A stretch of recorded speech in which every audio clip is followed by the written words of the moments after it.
Even the kids that I do not biologically have, I want to be able to raise them.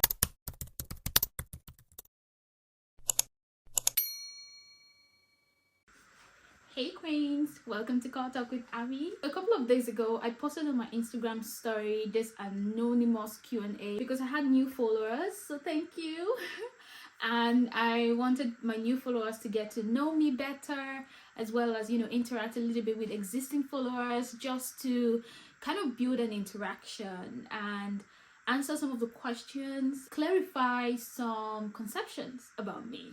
It was a very brave step because I didn't know what I was expecting, but I've started gathering the questions and I'm going to be recording this video at intervals. So my face might be changing, my clothes might be changing, my hair might be changing. Just a disclaimer, guys. So today I've got a few questions that I would like to start with.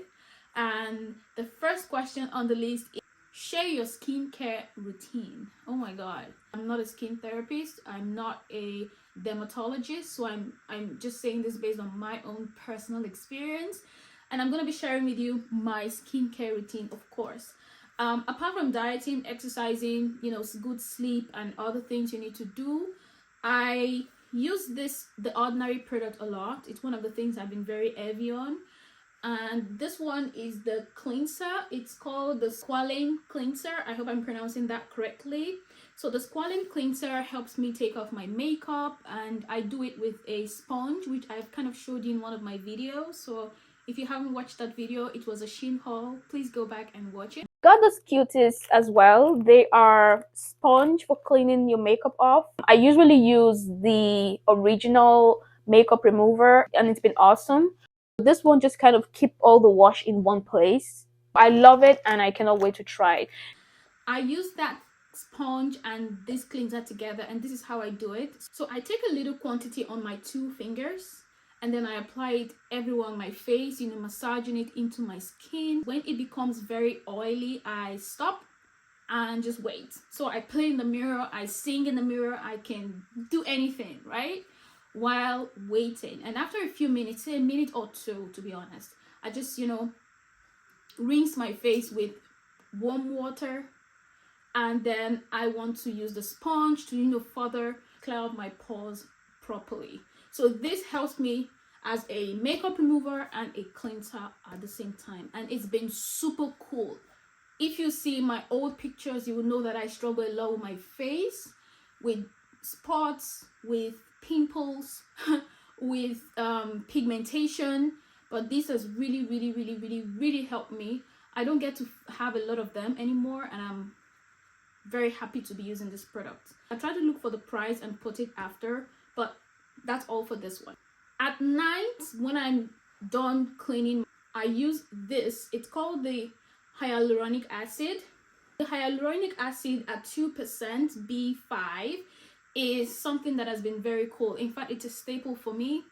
After the cleaning, I apply this and I just, pat it into my face.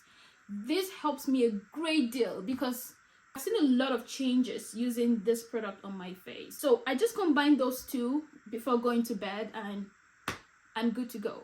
I can use this morning and night, but I choose not to. I just do it at night only.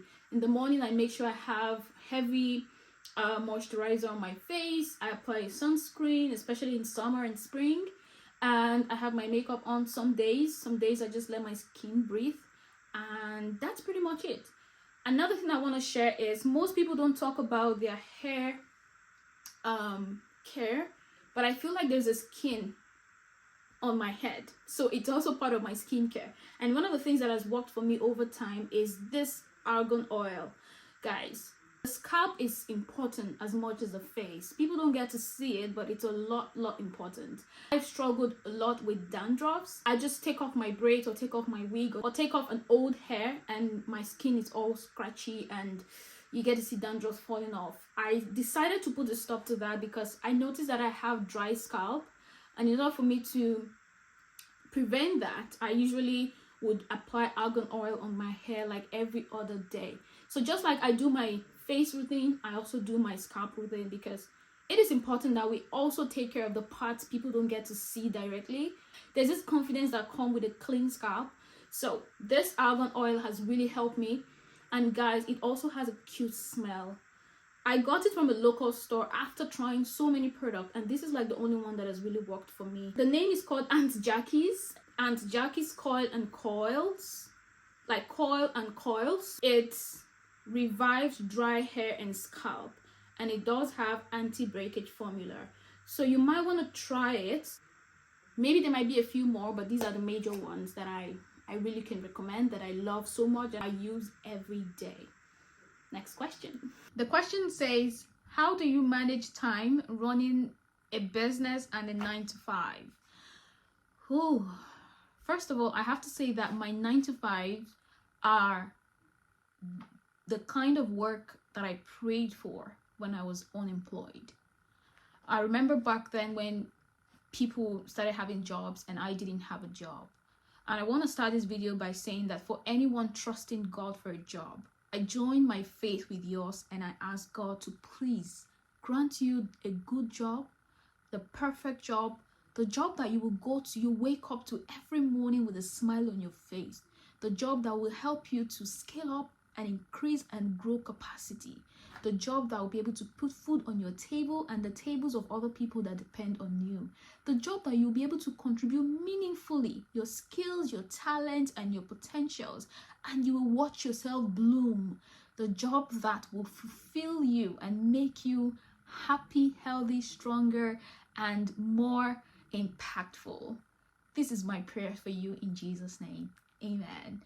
Okay, so now back to the question. How do you manage your business and then a 9-to-5? Right. First of all, it's a lot, especially if you are a wife that have home responsibilities to also take care of. It can be a lot, but over time I have been able to manage them using a few tips. You know, there's an NGO that also takes from me. My 9-to-5, I love it so much. I've always felt good waking up every morning going to work. So I know fully well that I'm a career woman. I'm happy about that. Now let's talk about how I kind of navigate all of this without struggling in each of them. Delegation. Guys, I don't get to do everything you see me do. All the Afrocentric brand, I'm not the only one who manages the social media platform. So when you see something go up there, it's not just Ami who is posting it. I do have a social media team that helps me to be able to bring my ideas into your page, right? So when you're clicking, you're seeing some of the things that I've conceived and I've shared to other people to put it out there.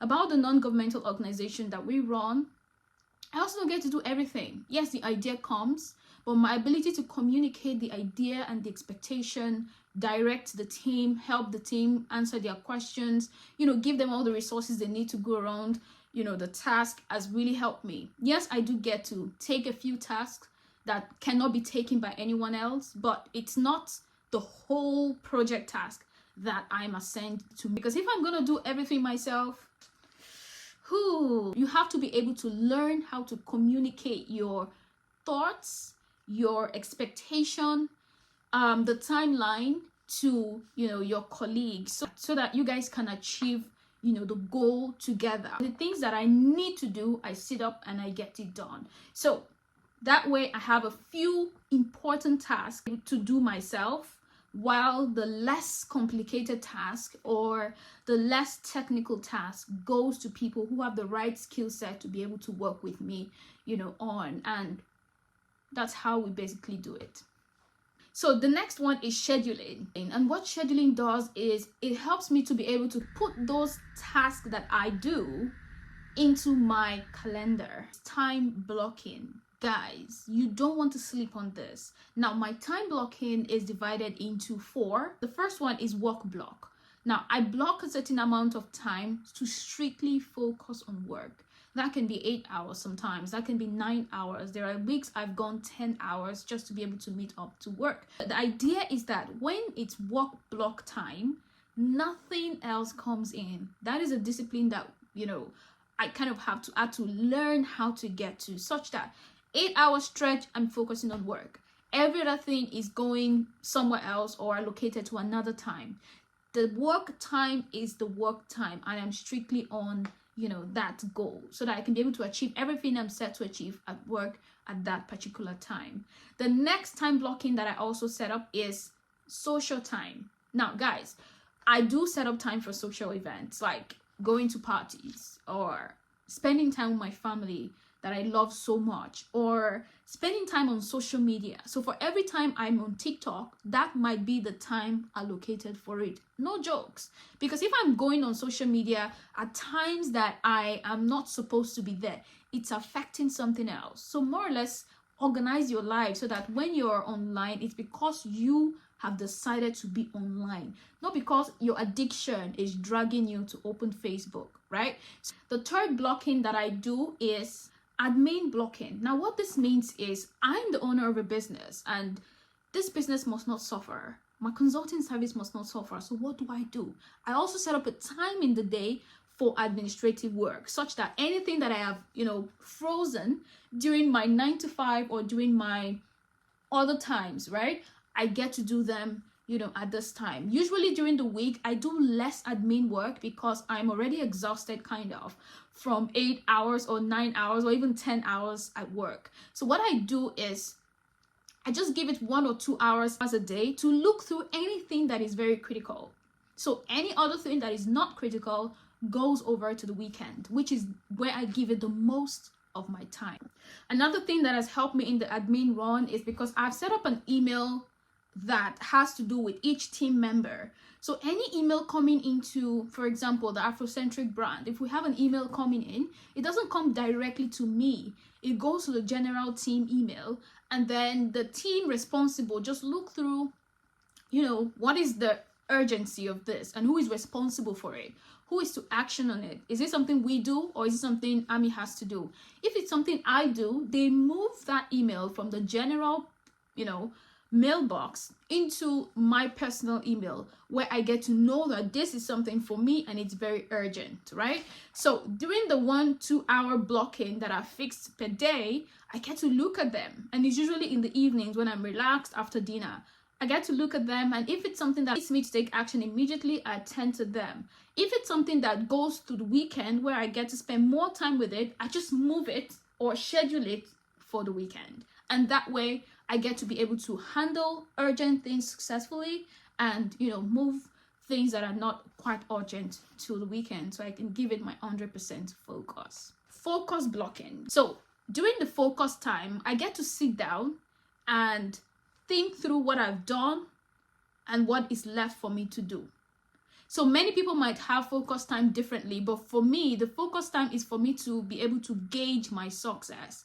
I usually do this during the lunch break. So right before I go for my lunch break, I do a focus time. It's blocked on my calendar, such that at that time I just, close everything and I'm sitting down on my desk. I'm sometimes with my pen and paper, or I'm just staring and I'm trying to say, okay, I said I was going to do this. How many have I done? 3 over 5. Okay. And then what's left for me to do during the remaining hours of this work time?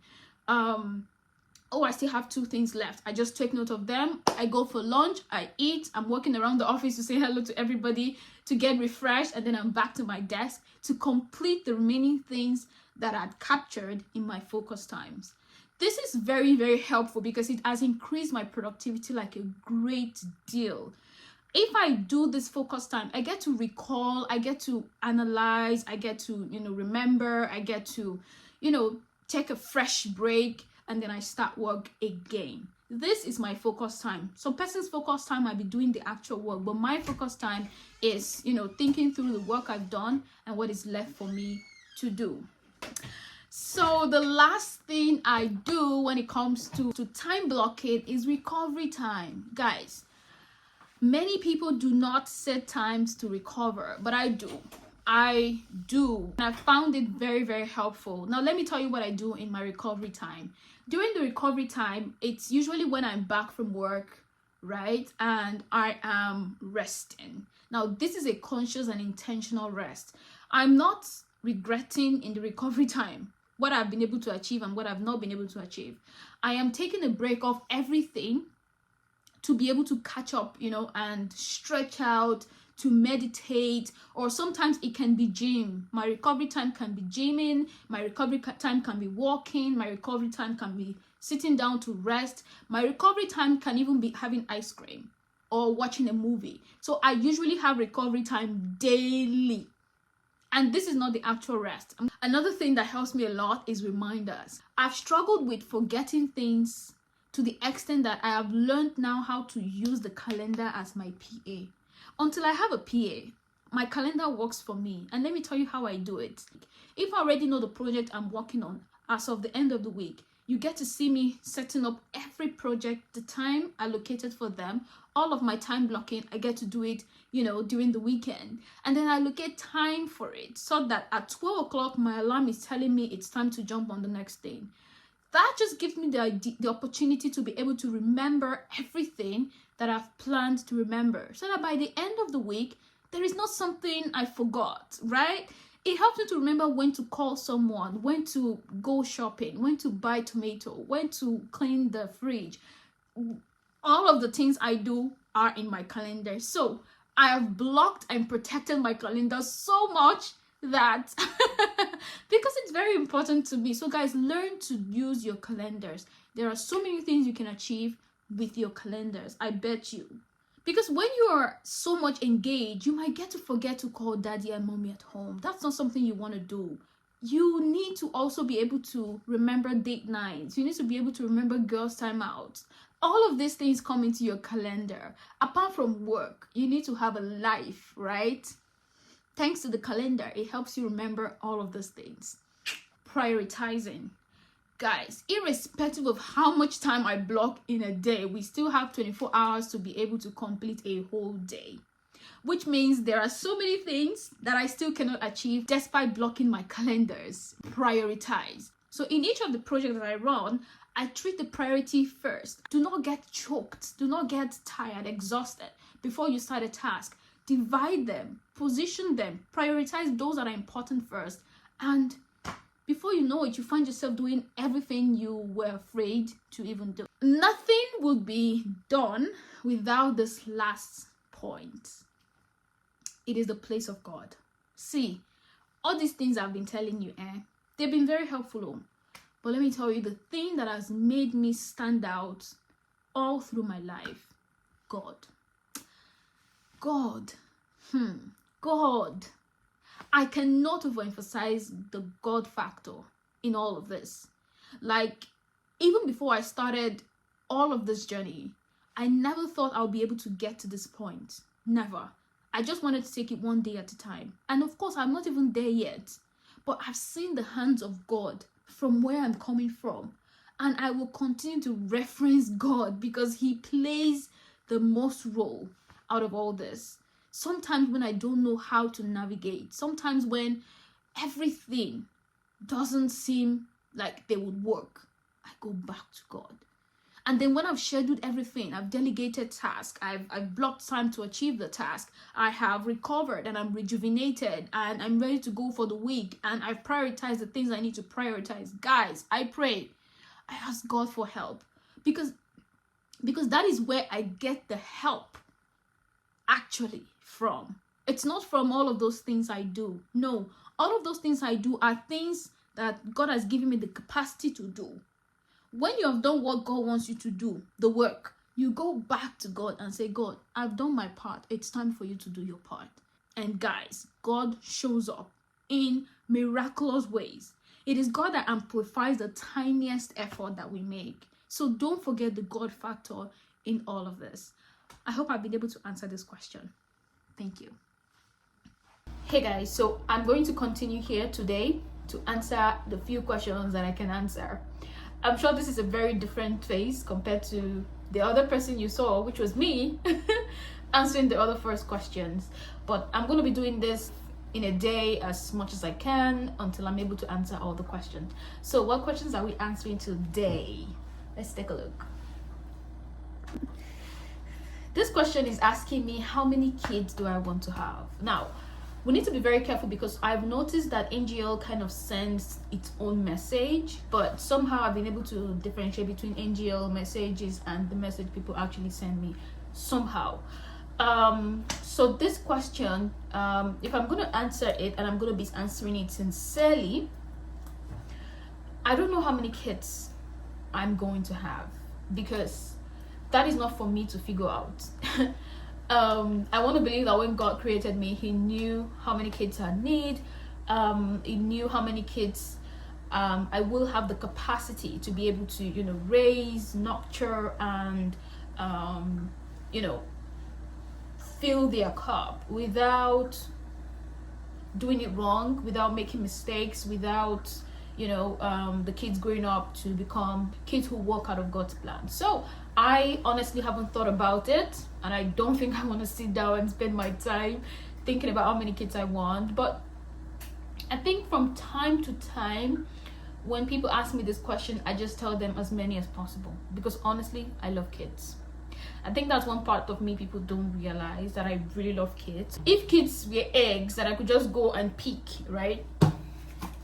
This basket is too small. I'll perhaps pick a bigger basket and just be taking all the egg and be putting it in this basket. And by the time I'm coming home, you see me carrying the basket and the egg in my clothes, using my shirt, my hair to carry all of them.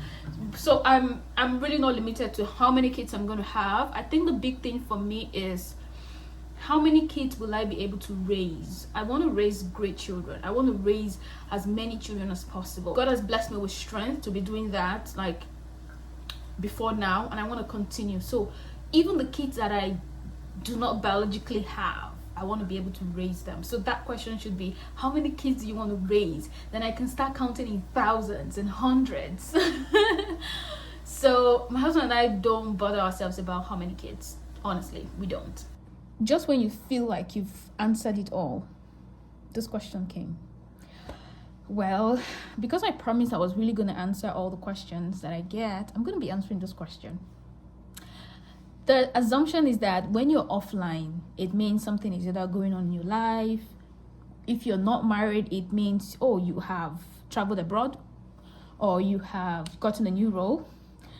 If you're married, it means, that's how you're pregnant and you don't want to show us the early pregnancy. You guys, can you stop this already? Well, I'm happy that it's an assumption. It's okay for people to have assumptions. I just want to say that let your assumptions be healthy. People can interpret this differently. If I am pregnant, respect it and wait for me to come out and say that I am pregnant. Until I tell you I'm pregnant, or I have a baby, or I'm going to have a baby, or whatever my response will be, just take things the way they are. You get? Don't read meanings to people's life. There's so many things going on in someone's life, honestly. Sometimes you're right, sometimes you're not so right. So I hope I answered your question. Next question. Now I'm gonna be serious. Next question. Someone just asked me if I miss Poland. I do. I honestly do, but in a good way. When I say in a good way, I kind of had a great experience in Poland. I went to Poland with blind faith, more or less. And in the course of 4 years-ish, I'd say 4-ish, roughly about 4 years, I was able to really not just make the best out of Poland, but I was also blessed with lovely people, like amazing people. So I traveled, I ate meals, I attended different events. I really had a great time in Poland. Do I miss it? Yes, and I'll tell you why. I miss Poland because I'm not able to just board a train or a short flight and go to another country. I miss Poland because I miss the beautiful people that I met, lovely people at church, lovely people at school, lovely people in my neighborhood, my flatmates, and so many amazing people that I met, even my bosses. Like, God used Poland to bring a lot of awesome things and awesome people to me. So I really do miss Poland, but in a good way. Do I want to go back anytime soon? Yes. I honestly still have my residency permit, so it means I can still travel, to Poland and back. But it is what it is. Family, responsibilities, work, and the life here for me. I need to focus on it, right? So little by little, I'm shedding off, the Poland feelings. so that I can really make the best out of what God has placed right in front of me. And so far, it's been incredible. Next question. Thank you so much for all the questions. This was like fun. Thank you for the questions. Thank you for the engagements. I hope you've learned a thing or two about me, and I hope that you feel more closer to me, more like a friend, more like, you know, your body right now. So thank you for the questions. I will be here again in a few days. Don't forget to click on the subscribe button and click on the bell so that you're reminded when I'm back in 6 days. Till I come your way again. I'm Ami. Have a great rest of the week and see you soon.